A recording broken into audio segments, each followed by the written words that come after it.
اعوذ باللہ من الشیطان الرجیم بسم اللہ الرحمن الرحیم الحمد للہ الذی لا یبلغ مدحتہ القائلون ولا یحصی نقماءہ العادون ولا یعدی حقہ المجتہدون الذی لیس لصفتہ حد محدود ولا نعت موجود ولا وقت معدود ولا اجل ممدود فطر الخلائق بقدرته ونشر الرياح برحمته الصلاة والسلام على الرسول المسدد المصطفى العمجد المحمود الأحمد سیدنا و مولانا و مولا الکونین جد الحسن والحسین عانی ابا القاسم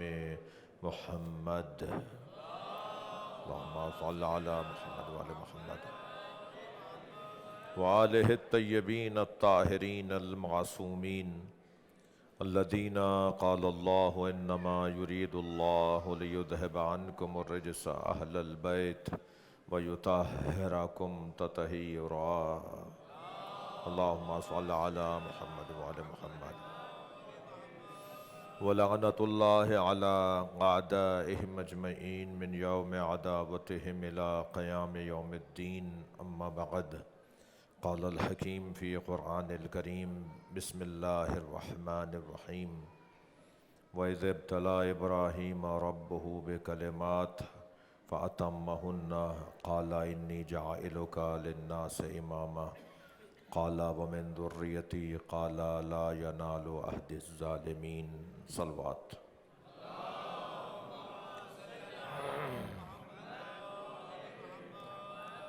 اور بلند صلوات ہدیہ کریں گے اللہم صل علی محمد وعلی محمد حاضرین کے مرحومین خادمین حرم امام رضا کے مرحومین کی مغفرت کے لیے بلند صلوات پڑھیں اللہم صل علی محمد وعلی محمد سورہ مبارکہ بقرہ ہے، آیت نمبر 124 ہے، مضمون امامت ہے۔ گزشتہ 3 دنوں سے جو احباب شریک رہے وہ جانتے ہیں کہ ان 5 مجلسوں میں اصول دین کو عنوان گفتگو قرار دیا۔ عقیدہ توحید پر کچھ بات ہوئی، عدل الہی پر کچھ دیر سوچا گیا، اور پھر نبوت سے متعلق جو مباحث ہیں انہیں کل اشارتاً بیان کیا گیا۔ اور یہ بات محسوس کی جا سکتی ہے کہ عناوین اور موضوعات بہت وسیع ہیں، ہم نے بس ارادہ کر لیا تھا، سوچ لیا تھا تو اس کو پورا کر رہے ہیں، اس معنی میں کہ کم سے کم ایک سرسری ہی صحیح، ایک خلاصہ ہی صحیح، مباحث کا اور مطالب کا، مفاہیم کا ایک گزرتے ہوئے ایک طائرانہ نگاہی صحیح وہ ان مضامین کی طرف کی جائے۔ لہذا توحید پر تھوڑی سی گفتگو رہی، عدل الہی جو اصول دین میں ہمارے ہاں شامل ہے اس کو کیوں شامل کیا گیا، اور ہمارے بھائیوں کے ہاں عدل اصول دین میں نہیں ہے، یعنی عدل بھی ہمارے بھائیوں کے ہاں اصول دین میں نہیں ہے، اور امامت بھی ہمارے سنی بھائیوں کے ہاں اصول دین میں شامل نہیں ہے۔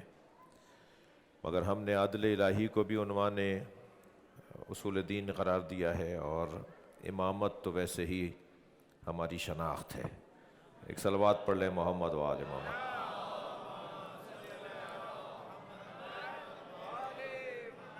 یہ بات بھی محسوس کی جائے محترم سننے والوں کے لیے کہ علم کلام کی یہ بحث ہے، یہ موضوع علم کلام کا ہے، اور یہ موضوع کسی حد تک فلسفہ بمعنی اخص کا بھی ہے، اور یہ موضوع در حقیقت عقائد کا موضوع ہے۔ ہمارا بنیادی مسئلہ ہمارے عقائد سے متعلق ہے۔ تو جب ہم توحید پر گفتگو اور سوچتے ہیں اور بات کرتے ہیں تو پھر خود بخود بحث سرایت کر کے سیر اور روال بحث کے مطابق ہم خود بخود عدل الہی تک پہنچتے ہیں، اور عدل الہی کا تقاضا یہ ہے کہ ہماری ہدایت کے لیے وہ انتظام کرے. عدل کا تقاضا ہے کہ وہ ہماری ہدایت کا انتظام کرے. انا علینا للہدی، جب اس نے کہہ دیا کہ ہدایت دینا میری ذمہ داری ہے. اللہ نے کچھ کام اپنے اوپر رکھے ہیں نا، ان میں سے ایک کام ہدایت ہے. ہدایت میرا کام ہے. جب کام اللہ کا ہے تو پھر اللہ ہی جسے بھیجے گا وہی ہمیں ہادی ماننا ہوگا. ہم اپنے ہاتھ کا ہادی تو بنا نہیں سکیں گے، اور جو بنا بھی لے گا تو وہ کیا بنائے گا؟ اپنے جیسا ہی بنائے گا. اور جب آپ اپنے جیسا، ہم اپنے جیسا ہی کسی کو بنائیں گے تو پھر ہم خود کیوں نہیں بن گئے؟ تو اب تقاضائے عدل الہی یہ تھا کہ اپنی جانب سے اللہ کسی ہادی کو روانہ کرتا.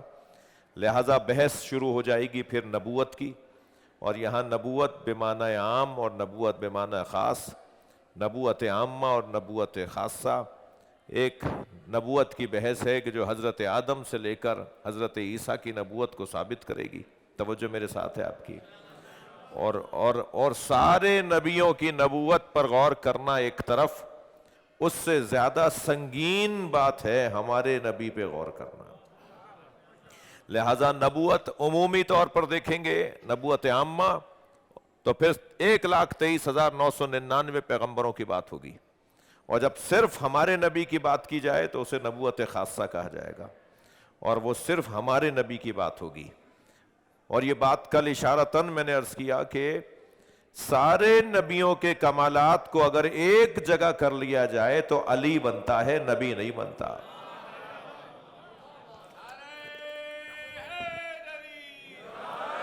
تمام انبیاء کے محاسن کو اگر ایک جگہ دیکھنا ہے تو نبی نے فرمایا فَلْيَنْظُرْ إِلَىٰ عَلِيِّ ابْنِ أَبِي طالب. تو علی ابن ابی طالب کی طرف دیکھ لو تو تمہیں آدم بھی سمجھ میں آ جائیں گے، نوح بھی سمجھ میں آ جائیں گے، ابراہیم بھی. صلوات پڑھ لے ذرا محمد و آل محمد.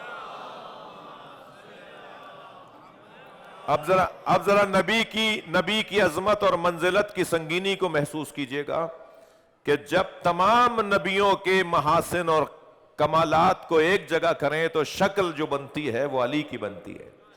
اور مولا کائنات یہ کہتے ہوئے نظر آئے کہ میں تو محمد کے غلاموں میں ایک چھوٹا غلام ہوں. جی، جس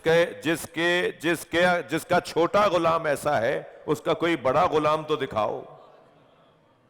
جی، اس کا کوئی بڑا غلام ہونے کا دعویٰ ہی نہیں کر رہا.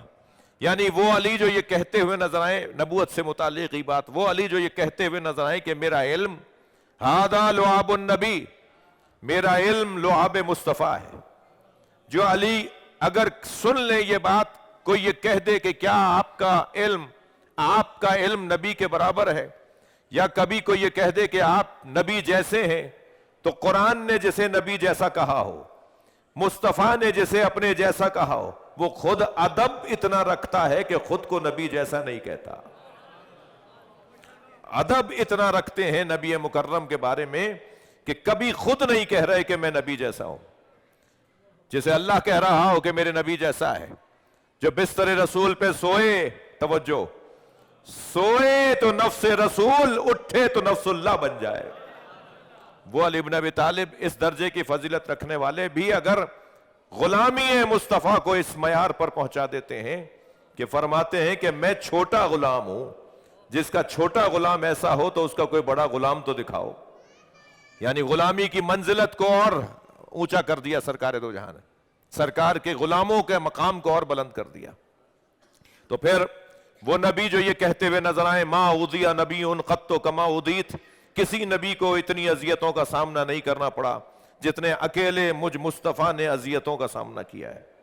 تو سارے نبیوں کی نبوت کی گفتگو ایک طرف، اور سرکار دو جہاں کے بارے میں بات کرنا اور سرکار کے بارے میں غور کرنا ایک جانب. تو یہ نبوت کی بحث میں ایک حسین منظر بنتا ہے کہ جب ہم نبوت خاصہ کی طرف آتے ہیں، خاص نبوت کی طرف آتے ہیں، خاتم الانبیاء پر غور کرتے ہیں، جب سرکار دو جہاں پر غور کرتے ہیں تو پھر یہ نبوت کا ہی بحث اور باب ہے، مگر ایک خاص انداز سے. عزیزان گرامی، جسے اللہ نے نبی، رسول، امام بنا دیا ہو، اب اسے اور کیا چاہیے؟ توجہ چاہوں گا. حضرت ابراہیم نبی بھی ہیں، رسول بھی ہیں، مگر جب تک انہیں نبوت اور رسالت ملی کبھی اپنی اولاد کے بارے میں سوال نہیں کیا. لیکن جو ہی نبوت کے بعد اور رسالت کے بعد امامت ملی تو فوراً اپنی اولاد کے بارے میں سوال کرنا بتاتا ہے کہ امامت کو آگے چلنا ہے، امامت کو مسلسل رہنا ہے، ابھی امامت اور آگے بڑھے گی. لہٰذا یہ مشہور آیت جو امامت کے باب میں سبھی تلاوت کرتے ہیں، اور ہمارے بزرگوں نے بھی، اور فقہاء اور علماء اور صاحبان علم اور اساتذہ نے بھی اس آیت کو ہمارے مشرب کے مطابق، ہمارے مسلک، ہماری سوچ کے مطابق، شیعوں کی جو آئیڈیالوجی ہے اس کے مطابق جب امامت کی بحث وہ شروع کرتے ہیں تو اس آیت کے بغیر آگے نہیں بڑھتے، جو آیت میں نے آپ کے سامنے تلاوت کی. ارشاد ہو رہا ہے وَإِذِ ابْتَلَىٰ إِبْرَاهِيمَ رَبُّهُ بِكَلِمَاتٍ، اور وہ وقت کیسا وقت تھا، میں محاوراتی ترجمہ کر رہا ہوں، میں لفظ بلفظ ترجمہ نہیں کر رہا. وہ وقت کیسا وقت تھا کہ جب ابراہیم سے ان کے رب نے امتحان لیا، آزمایا اللہ نے، یعنی رب ابراہیم نے خود حضرت ابراہیم کو کس بات سے آزمایا؟ کلمات کے ذریعے. اب وہ اللہ کے کلمات کیا تھے؟ وہ ایک طویل بحث ہو جائے گی کہ کبھی حکم ہوا کہ اپنا مال اللہ کی راہ میں دے دو، کبھی حکم ہوا کہ جا کے بت توڑ دو، اور پھر بت توڑنا شاید آسان ہو، اس کے بعد جو نتیجہ نکلے گا اس کو سوچنا اور اس پر ڈٹے رہنا یہ اس سے بڑا کارنامہ ہے. بہت سارے لوگ بڑے بڑے کام کر کے آ جاتے ہیں مگر سنبھال نہیں پاتے. کام کرنا ایک ہنر ہے، اسے سنبھالنا اس سے بڑا ہنر ہے. حضرت ابراہیم نے بت بھی توڑے، یہ بڑا کام تھا، بعد میں اسے سنبھالا، یہ اس سے بڑا کام تھا. اور کیا کیا حضرت ابراہیم نے؟ کسی بت کی آنکھ پھوڑی، اور کسی کی ناک کاٹی، اور کسی کا کان کاٹا، اور کسی کا پیٹ پھاڑا، اور کسی کا گھٹنا پھوڑا، اور سارے بتوں کے طرح طرح کے ان کو توڑ پھوڑ کے ایک مرتبہ بڑے بت کے گلے میں کلہاڑی لٹکا دی، اور بڑے اطمینان کے ساتھ کام کر کے آئے ہیں. سارا شہر تہوار منانے کے لیے باہر گیا ہوا تھا، کسی نے دیکھا نہیں تھا کہ یہ کام ابراہیم نے کیا ہے، مگر کام دیکھ کر سب ایک ہی بات کر رہے تھے، ہو نہ ہو یہ ابراہیم نے کیا ہے. ہنر تو یہی ہے نا کہ کام بتائے کہ کس کا ہے، کہ ہمیں بتانے کی ضرورت نہ ہو کہ یہ کام ہم نے کیا ہے، کام بتائے، اسلوب بتائے. اسلوب شناسی ایک بحث علماء کرام تشریف فرمائے، صاحبان دقت بیٹھے ہوئے ہیں. اسلوب شناسی، جی سیرت جسے کہتے ہیں، تاریخ اور ہے، سیرت اور ہے. ہر تاریخ سیرت نہیں ہے مگر سیرت تاریخ ہے. جی یہ جو سیرت ہے نا، یہ ایک خاص روش، سیرہ فعلا کے وزن کا صیغہ ہے. جلستو جلستن، ایک خاص انداز سے بیٹھنے کو کہتے ہیں جلسہ. اور جلسہ تو جو بھی بیٹھا ہے وہ جلسے میں ہے، مگر ایک خاص انداز سے اگر کوئی بیٹھا ہوا ہو تو اسے جلسہ کہیں گے، ایسا ہی ہے. تو یہ سیرہ، جلسہ، فعلا، ایک خاص انداز کی زندگی کو سیرت کہا جاتا ہے. ہر ایک کی زندگی سیرت نہیں ہے. جی توجہ ہے آپ حضرات کی؟ تو یہ نبی مکرم کی سیرت یا انبیاء کرام کے، حضرت ابراہیم کو اسوہ حسنہ قرار دیا ہے قرآن میں، دو ہی نبیوں کو اسوہ حسنہ قرار دیا ہے. یا حضرت ابراہیم کے لیے لفظ اسوہ حسنہ آیا ہے قرآن میں، یا ہمارے نبی کے لیے اسوہ حسنہ آیا ہے قرآن میں. اور اسوہ حسنہ یعنی سیرت رکھنے والے لوگ، صاحبان سیرت لوگ. تو کیا کیا حضرت ابراہیم نے؟ انتہائی اطمینان کے ساتھ جا کے کام مکمل کیا اور مطمئن ہو کر اپنے گھر آ کے بیٹھ گئے. اور جب یہ لوگ باہر سے واپس آئے اور دیکھا، انہوں نے دیکھا جی ابراہیم کو بلا لو. ابراہیم یہ تم نے کیا ہے؟ توجہ، دربار میں کھڑا کیا حضرت ابراہیم کو لا کر اور کہا یہ کام تم نے کیا ہے. تو حضرت ابراہیم چاہتے تو فرما دیتے کہ ہاں میں نے کہا ہے، کیا ہے. کیا بھی انہوں نے نہیں تھا. فرمانے لگے اسی نے کیا ہوگا جس کے گلے میں کلہاڑی لٹکی ہے. تو ایک مرتبہ سارے ذہنوں کو جھنجھوڑنا شروع کیا حضرت ابراہیم نے اس ایک جملے کے ذریعے. عزیزان گرامی، مردوں کو شانے پکڑ پکڑ کے اسما افہم بولنا بھی سنت، سیرت اور حکم شریعت ہے، مگر مجلس کا کام ہے زندوں کو اسما افہم بولنا. اور انبیاء کرام کا کام ہے ایک ایک جملے کے ذریعے سے معاشرے کو جگانا. فرمایا یہ انہوں نے کیا ہوگا جن کے گلے میں کلہاڑی لٹکی ہے. تو کہنے لگے وہ تو ناک میں بیٹھی مکھی نہیں جھل سکتے. یہی تو کہلوانا چاہ رہے تھے. صلوات پڑھ لیں ذرا محمد و آل. تو حضرت ابراہیم یہی کہلوانا چاہ رہے تھے کہ کم سے کم کچھ تو بولو ان کے بارے میں، اپنے اندر سے آواز تو نکالو، یا اپنے اندر کے آدمی کو تو زندہ کرو. یہ خود بولیں گے کہ ہم غلطی پر ہیں. جب کہنے لگے نا یہ اپنا دفاع نہیں کر سکتا، یہ اپنا فائدہ اور نفع اور دفاع نہیں کر سکتا، تو حضرت ابراہیم نے فرمایا میں بھی تمہیں یہی سمجھانا چاہتا ہوں، جو ناک پہ بیٹھی مکھی نہیں جھل سکتا وہ تمہارا خالق کیسے ہے، وہ تمہارا رب کیسے ہے. مان تو گئے کہ ابراہیم سچ کہہ رہے ہیں، مگر عزیزو مان لینا اور ہے، بولنا اور ہے.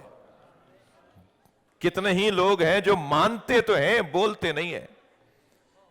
یہ جو آپ نے کبھی غور فرمایا سرکار سے کیوں کہا گیا قولوا لا الہ الا اللہ تفلحوا، کہہ دو لا الہ الا اللہ فلاح پا جاؤ گے، کہہ دو.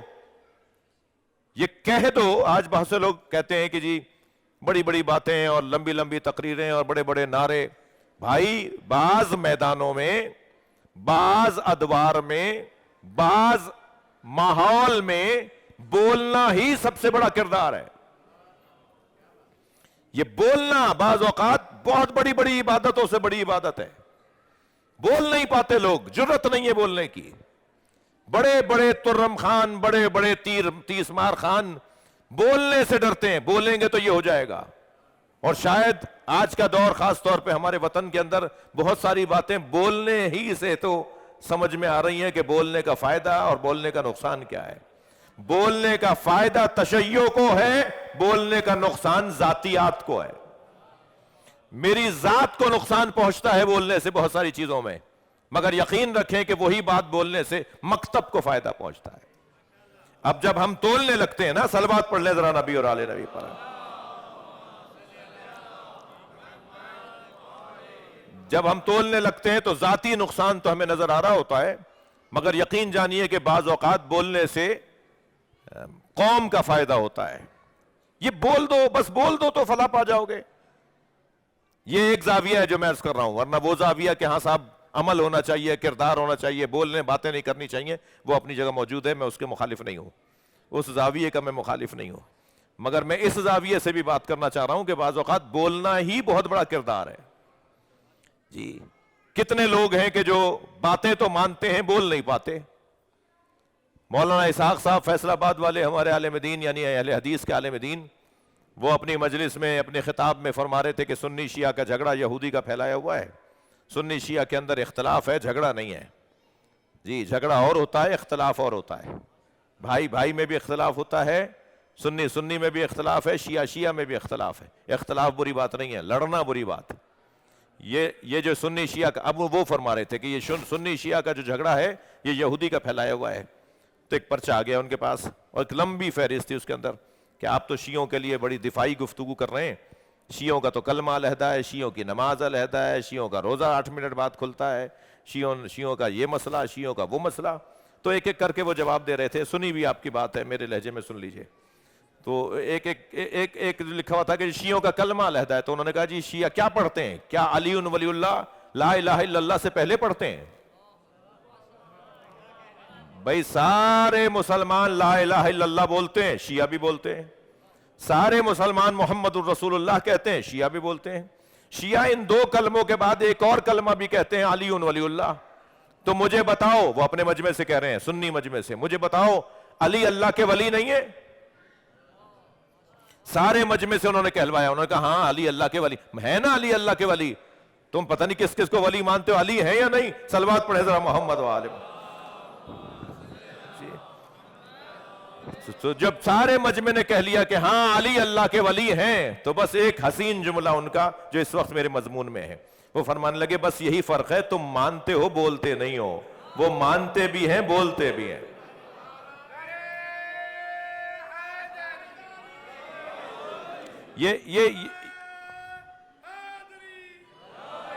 یہ جو بولنا ہے نا، یہ بولنا یہ ہنر رکھتا ہے، یہ بہت بڑا کارنامہ ہے.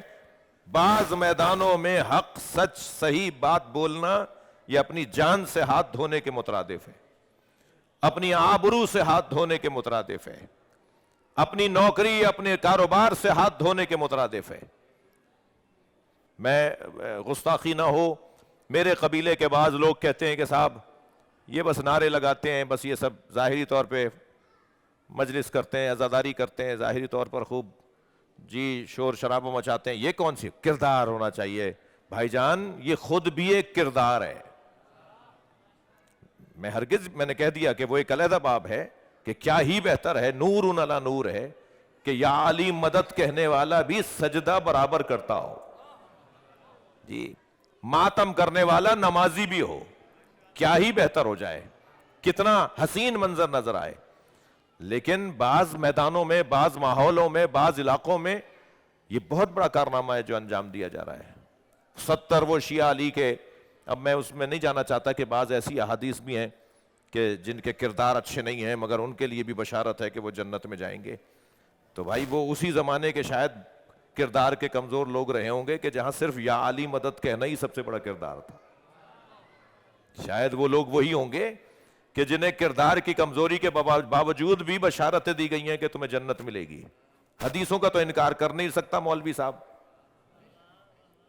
حدیثوں کا تو انکار نہیں ہو سکتا، حدیثیں ہیں ہمارے پاس، بزرگوں نے لکھی ہیں. مگر یہ بولنا، کہہ دو قولوا لا الہ الا اللہ تفلحوا، کہہ دو کامیاب ہو جاؤ گے، کہہ دو فلاح پا جاؤ گے. یہاں حضرت ابراہیم علیہ السلام، توجہ چاہوں گا، حضرت ابراہیم علیہ السلام نے کہلوایا ان سے، بولو کہ جسے تم معبود مانتے ہو وہ نہ تمہیں کوئی فائدہ پہنچاتا ہے نہ تمہارے کوئی نقصان کو روک سکتا ہے. یہ کہلوا دینا، یہ بلوا دینا، یہ حضرت ابراہیم کا کارنامہ تھا. اور پھر تیسرا امتحان حضرت ابراہیم نے یہ دیا، حکم آیا ابراہیم اپنے بچے کے گلے پہ چھری چلا دو. اور ابراہیم علیہ السلام نے بھی چھری چلا دی، کام پورا کیا، گلا کٹتا ہوا محسوس کیا، خون بہتا ہوا محسوس ہوا. وہ اور بات ہے کہ آنکھوں پہ پٹی بندھی ہوئی تھی، بچے کے ہاتھ پیروں کو باندھا ہوا تھا، مگر حضرت ابراہیم نے اپنا کام پورا کیا. البتہ اس سے پہلے ایک عجیب منظر بنا، وہ بھی سن لیجئے. حضرت ابراہیم چھری چلاتے تھے، چھری کاٹتی نہیں تھی، تیز دھار چھری لائے تھے حضرت ابراہیم، مگر چھری کام نہیں کرتی تھی. جب دیکھا پٹی کھول کے آنکھوں سے تو چھری الٹی تھی. پھر اسے سیدھا رکھ کے چلایا، پھر نہیں کٹا گلا. پھر پٹی کھول کے دیکھا تو چھری الٹی تھی. پھر انہیں یقین ہو گیا کہ میں سیدھا رکھتا ہوں اسے اور یہ خود بخود الٹی ہو جاتی ہے. تو حضرت ابراہیم نے چھری سے کہا، میں تجھے سیدھا رکھتا ہوں تو الٹی کیوں ہو جاتی ہے؟ تو چھری بولی، نبی بول رہا ہے بھائی، نبی چاقو سے بات کر رہا ہے، لوہے سے بات کر رہا ہے، مجال ہے یہ جواب نہ دے. حضرت ابراہیم نے پوچھا تو کہنے لگی وہ چھری کہنے لگی، الخلیل امرنی والجلیل نہانی، خلیل تو مجھے امر کرتا ہے اور جلیل روک دیتا ہے. پھر اللہ سے کہا، یا اللہ، صلوات پڑھ لیں ذرا نبی اور آل نبی پر.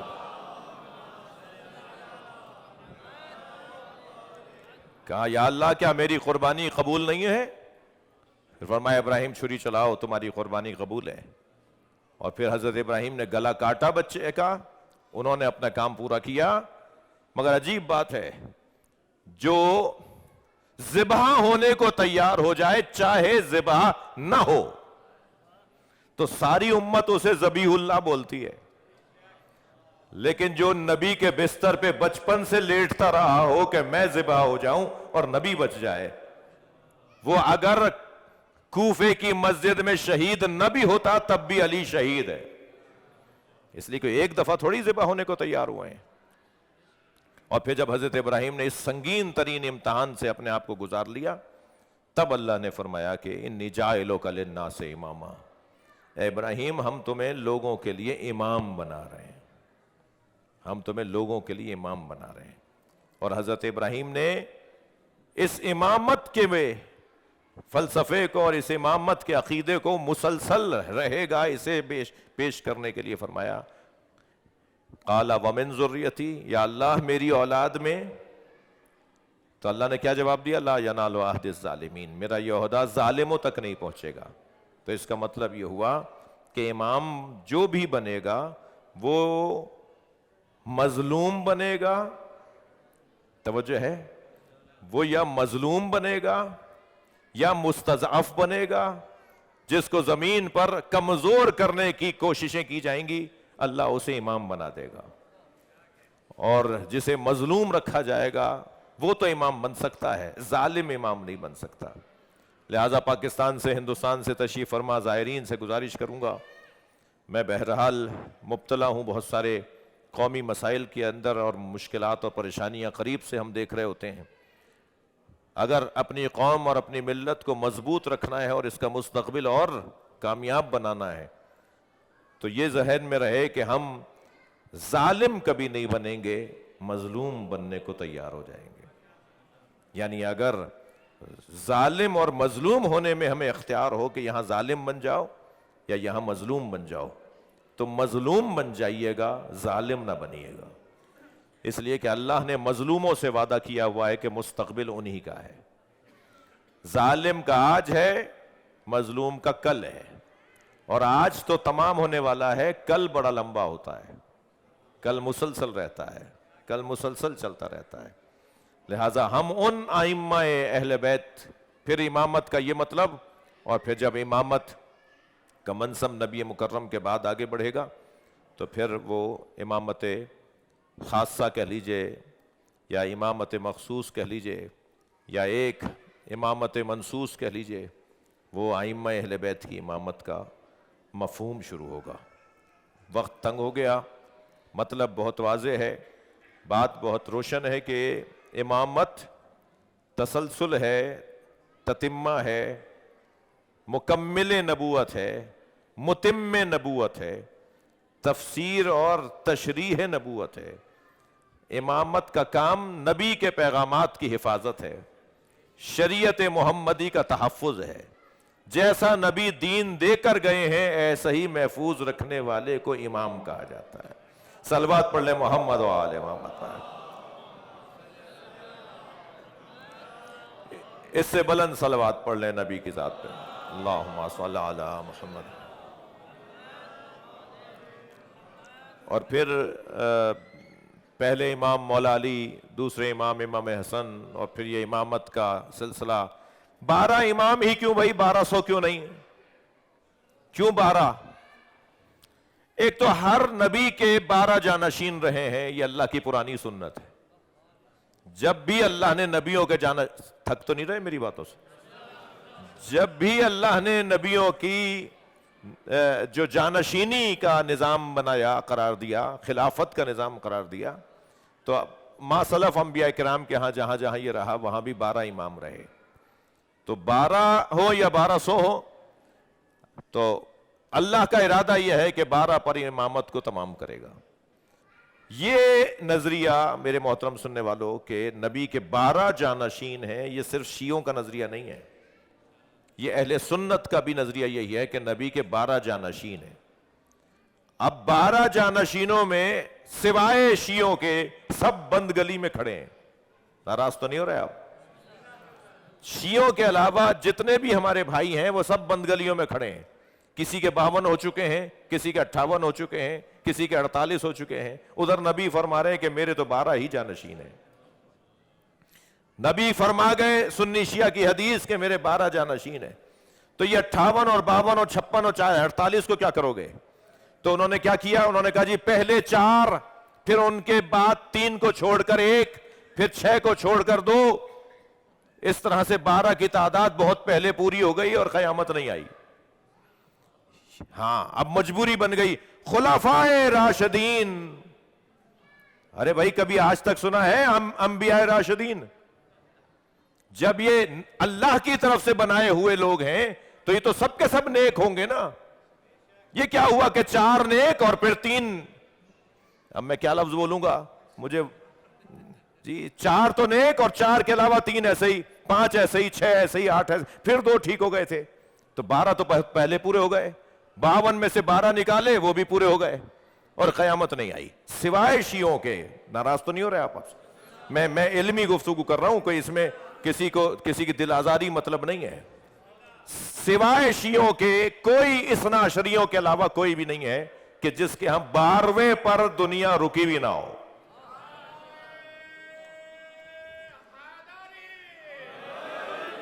بارہویں امام پر تشیع اپنے عقیدے کو لیے کھڑی ہے۔ اب 12ویں کی عمر اللہ نے اتنی لمبی کر دی، وہ اللہ جو حضرت عیسیٰ کو آج تک زندہ رکھ سکتا ہے، تھک گئے آپ حضرات. وہ اللہ جو حضرت ادریس کو، حضرت الیاس کو، حضرت خضر کو آج تک زندہ رکھ سکتا ہے، وہ کیا امام مہدی کو آج تک زندہ نہیں رکھ سکتا؟ اس 12ویں کی عمر کو اللہ نے اتنا لمبا کر دیا، طویل عمر کر دی کہ اب ہم سب اس 12ویں کے انتظار میں. اور آج دور انہی کا ہے، اور ان کا دور ختم نہیں ہوا، ایک مدت سے ان کا دور چلا رہا ہے.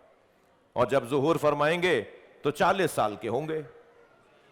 ارے مولانا آپ کی بات میں تضاد ہے، 1150 سال کے تو اب ہو چکے، اور آپ فرما رہے ظہور فرمائیں گے تو 40 سال کے ہوں گے. امام 40 سال کے، اللہ نے امام کی عمر کو 40 سال پہ روکا ہوا ہے. تھک گئے آپ نے؟ تھوڑا تھوڑا گردن ہلاتے رہو بھائی اگر بات جاری ہے تو.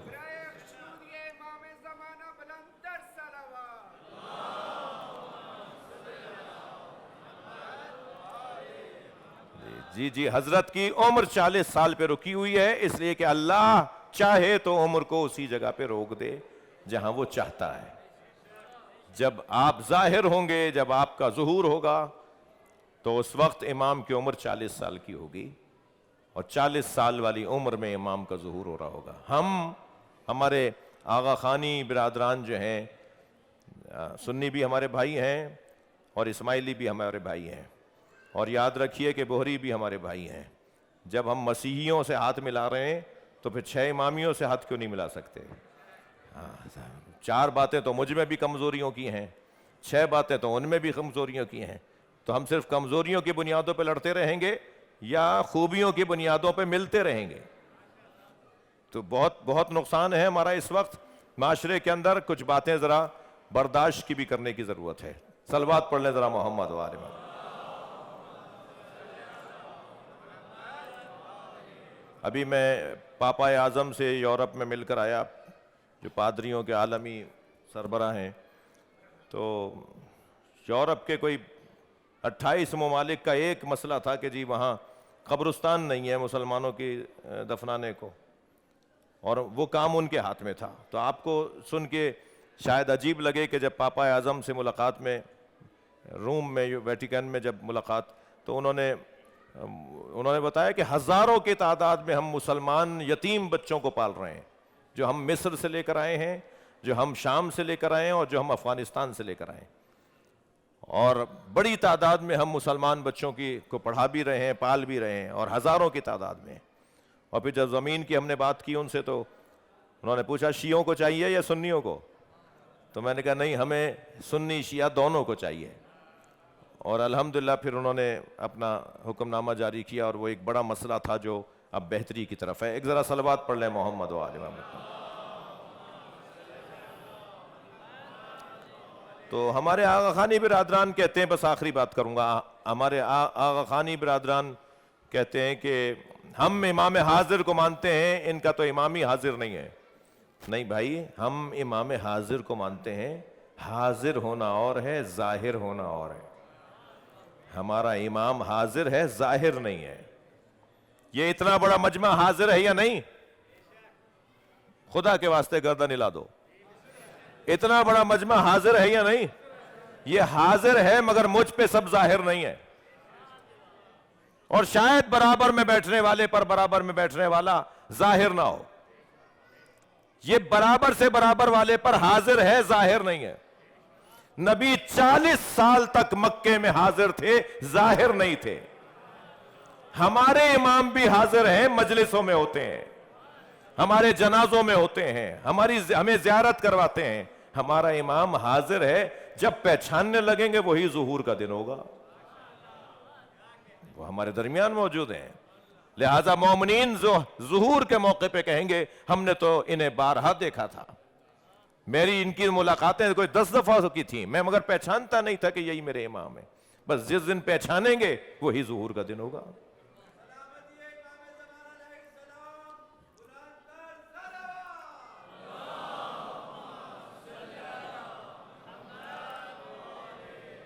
اور وہ امام حاضر شب جمعہ کربلا میں ہوتے ہیں. شاید آج امام رضا کی بارگاہ میں آئے ہوئے ہوں اپنے جد کو سلام کرنے کے لیے.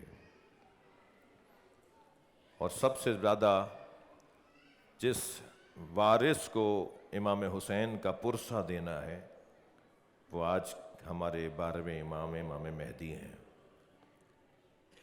اور شب جمعہ جب وہ جمعرات جب وہ کربلا میں گزارتے ہیں تو کوئی بعید نہیں ہے کہ وہی مرثیہ پڑھتے ہوں جو انہوں نے زیارت ناہیہ میں پڑھا ہے۔ سلام ہو ان رخساروں پر جن پر خاک لگ گئی تھی۔ یہ الفاظ امام زمانہ کے ہیں، امام حسین کے رخساروں کے بارے میں۔ وہ کٹے ہوئے سروں پر سلام، وہ برہنہ سروں پر سلام، وہ 6 مہینے والے علی اصغر پر سلام، وہ عصمت اور عفت کا مرقع مجسم بی بی جناب زینب پر سلام کہ جنہیں کربلا میں اسیر بنایا گیا اور پھر کوفے میں تشہیر کی گئی اور پھر شام کے بازاروں سے گزارا گیا۔ اجرکم اللہ، اجرکم اللہ۔ آپ کی آنکھوں میں آنسو آ رہے ہیں عزادارو، میرے مولا رضا کی بارگاہ میں ہم مجلس کر رہے ہیں۔ میں اپنے دوستوں سے کا ممنون ہوں کہ انہوں نے مجھے موقع دیا۔ سارے سال مجلسیں پڑھتے ہیں مگر ان مجلسوں کا رنگ کچھ اور ہوتا ہے۔ یہ ایسا بھی ہو رہا ہوتا ہے کہ مولا سن رہے ہیں ہمیں۔ امام حسین کی عزاداری کے فروغ میں تمام ائمہ نے اپنا ہمیں حکم دیا ہے، مگر امام رضا کا اپنا کردار ہے۔ 2 محرم تھی، دیبل خزائی امام رضا کی خدمت میں آئے کہ مولا میں نے آپ کے جد حسین کا مرثیہ لکھا ہے۔ مولا رضا نے فرمایا دیبل ذرا صبر کرو، اپنے غلام کو بلا کے کہا کہ پردہ آویزہ کروا دو اور اہل حرم سے بیویوں سے کہو کہ آ کے بیٹھ جائیں۔ اجرکم اللہ۔ ساری بیویاں، مولا رضا کے گھر کی ساری بیویاں مجلس میں آ کے بیٹھ گئیں۔ دیبل کو مولا نے اشارہ کر کے کہا دیبل جاؤ، سناؤ مرثیہ سناؤ۔ دیبل کرسی پر گئے، ممبر پر گئے، مرثیہ پڑھا۔ اے فاطمہ زہرا، اے بہترین مخلوق کی بیٹی، اے خیر خلق الہی کی دختر، جنت البقیع کو چھوڑ کر کربلا آ جاؤ۔ کربلا میں آسمان سے ستارے اتر رہے ہیں، کربلا میں آسمان سے چاند کے ٹکڑے اتر رہے ہیں۔ اے سیدہ کربلا آ جاؤ، ایک جانب تمہارا پوتا ایڑیاں رگڑ رہا ہے۔ اے سیدہ کربلا آ جاؤ، ایک جانب قاسم پہ گھوڑے دوڑائے جا رہے ہیں۔ اجرکم اللہ۔ اے فاطمہ کربلا آ جاؤ، تمہارے عباس کے بازو کاٹے جا رہے ہیں۔ ایک ایک کا مرثیہ، ایک ایک کا بیان، اور پھر کہتے ہیں اے فاطمہ کربلا آ جاؤ، ایک نشیب میں حسین گھوڑے سے گرائے جا رہے ہیں۔ اور یہ کہتے کہتے دیبل نے امام حسین کی شہادت پڑھ دی۔ امام رضا بھی رو رہے تھے، اہل حرم بھی رو رہے تھے کہ میرے مولا رضا نے آواز دے کر کہا دیبل اس میں 2 مصرے اور بڑھا دو اور یہ لکھ دو مرثیہ میں، یہ بڑھا دو کہ اے سیدہ جب کربلا میں رو چکو تو خراسان میں اپنے غریب بیٹے کی قبر پر آ جانا۔ ایک مرتبہ دیبل کی آواز آئی مولا مجھے نہیں پتا کہ بی بی کے کون سے بیٹے کی قبر خراسان میں ہے۔ امام رضا بیٹھے ہیں نا، خود امام رضا فرما رہے ہیں مولا مجھے نہیں پتا بی بی کے کون سے بیٹے کی قبر خراسان میں ہے۔ امام نے فرمایا دیبل مجھ کو غریب غربت میں مارا جائے گا، مجھ غریب کو خراسان میں زہر دے کر مارا جائے گا اور مجھے وہیں دفنا دیا جائے گا۔ دیبل نے اضافہ کیا اے فاطمہ جب کربلا میں حسین کو رو چکو تو پھر اپنے غریب بیٹے علی ابن موسی الرضا کی قبر خراسان میں آ جانا۔ بس ابھی دیبل نے یہ کہا تھا کہ کنیز پردہ ہٹا کے باہر آئی اور کہا دیبل خاموش ہو جاؤ، معصومہ قم بے ہوش ہو گئی۔ اجرکم اللہ، اجرکم اللہ۔ جناب معصومہ سے امام رضا کی غربت میں مارے جانے کی خبر برداشت نہیں ہو سکی۔ سلام ہو زینب کبریٰ پر، 70 قدم کے فاصلے سے بھائی کو ذبح ہوتے دیکھ، اجرکم اللہ، بھائی کو ذبح ہوتے دیکھتی رہی۔ آواز آتی رہی کوئی ہے جو میرے ماجائے کو بچائے، مگر عزادارو کن خنجر حسین پہ چلتا رہا۔ اجرکم اللہ۔ میرے حصے کی مجلس مکمل ہو گئی، آپ کے گریے کی صدائیں مجھے آمادہ کر رہی ہیں کہ میں ایک جملہ اور کہہ دوں۔ بڑا جگر ہے اس بی بی کا جسے زینب کہا جاتا ہے، مجلس میں میری بہنیں بھی بیٹھی ہوئی ہیں، مائیں بیٹھی ہوئی ہیں، ہماری قوم کی بیٹیاں بیٹھی ہوئی ہیں۔ عزادارو، بڑا جگر ہے جناب زینب کبریٰ کا، بڑا حوصلہ ہے۔ کبھی جگر کے کٹے ہوئے ٹکڑے تشت میں دیکھتی ہیں، امام حسن کے جگر کے ٹکڑوں کو ایک تشت میں دیکھتی ہیں، کبھی حسین مولا کو کربلا میں غریب دیکھتی ہیں، کبھی اپنے بابا کا لاشا دیکھتی ہیں، کبھی اپنے ماں پر جلتا ہوا دروازہ، اجرکم اللہ، کبھی اپنی ماں پر جلتا ہوا دروازہ دیکھتی ہیں، اور کبھی یہ بھی کوئی آ کے کہتا ہے اے آقا زادی زینب قیامت آنے والی ہے۔ یہ جملہ جناب فضہ کا تھا، بی بی فضہ نے آ کے کہا اے آقا زادی زینب قیامت آنے والی ہے۔ میری بی بی زینب نے فرمایا اماں کیا بھائی کی شہادت کے بعد بھی کوئی قیامت رہ گئی؟ فرمایا ہاں زینب، گھوڑوں کی نال بندیاں کی جا رہی ہیں۔ فرمایا اماں اس کا کیا مطلب ہے؟ جناب زینب پوچھ رہی ہیں اماں اس کا کیا مطلب ہے؟ کہ اس کا مطلب یہ ہے کہ حسین کے بدن پہ گھوڑے دوڑائے جائے۔ 10 نانجیبوں نے اپنے تازہ سمے لگے ہوئے گھوڑے پیش کیے اور مشرق سے گھوڑے دوڑنا شروع ہوئے، مگر آہستہ آہستہ گھوڑوں کو روکا جانے لگا، اس لیے کہ حبیب کا لاشا اٹھا رہے ہیں، زہیر کا لاشا اٹھا رہے ہیں، مسلم ابن اوسجہ کا لاشا اٹھا رہے ہیں، اور اٹھانے والے یہ کہہ کر اٹھا رہے ہیں کہ ہم نے حبیب کا نمک کھایا ہے، ہم نے مسلم کا نمک کھایا ہے۔ مگر عزادارو، جب سارے لاشیں اٹھا لیے اور ایک زہرا کا غریب بچہ، ایک سیدہ کا پیاسا بچہ میدان کربلا میں اکیلا رہ گیا اور مشرق کے گھوڑے مغرب دوڑ گئے، تو اس وقت کیا دیکھا ہے زینب کبریٰ نے؟ جب پہنچی ہے نا بھائی کے لاشے پر، بس آخری جملہ، جب پہنچی ہے نا بھائی کے لاشے پر، تو امام کی پسلیاں کمر سے نکلی ہوئی تھی، اور جناب زینب سے امام حسین کا لاشا پہچانا نہیں گیا، تو آواز دے کر کہا تم ہی زینب کے بھائی حسین ہو، اور پھر بیٹھ گئیں لاشے کے برابر میں اور زار و قطار رونے لگیں۔ امام سجاد نے فرمایا پھوپھی اماں آپ عالمہ غیر معلمہ ہیں، حوصلہ کیجئے، ہمت کیجئے۔ فرمایا اے زین العابدین، اے زین العابدین، دیکھ رہے ہو میرے بھائی کے بدن پہ دھوپ آ گئی ہے، میرے سر پر چادر نہیں ہے۔ اے سید سجاد، میں کم سن تھی، اپنے گھر کے صحن میں سو رہی تھی، کچھ دیر کے بعد مجھے محسوس ہوا سارے صحن میں دھوپ ہے اور میرے اوپر سایہ ہے، تو میں نے پہلو بدل کے دیکھا تو یہی بھائی تھا جو چادر پکڑے کھڑا تھا کہ کہیں میری بہن پر دھوپ نہ آ جائے۔ اب بتاؤ یہ زینب کہاں صبر کرے؟ زینب کے سر پر چادر نہیں رہی، حسین کا بدن دھوپ میں ہے۔ الا لعنت اللہ علی القوم الظالمین۔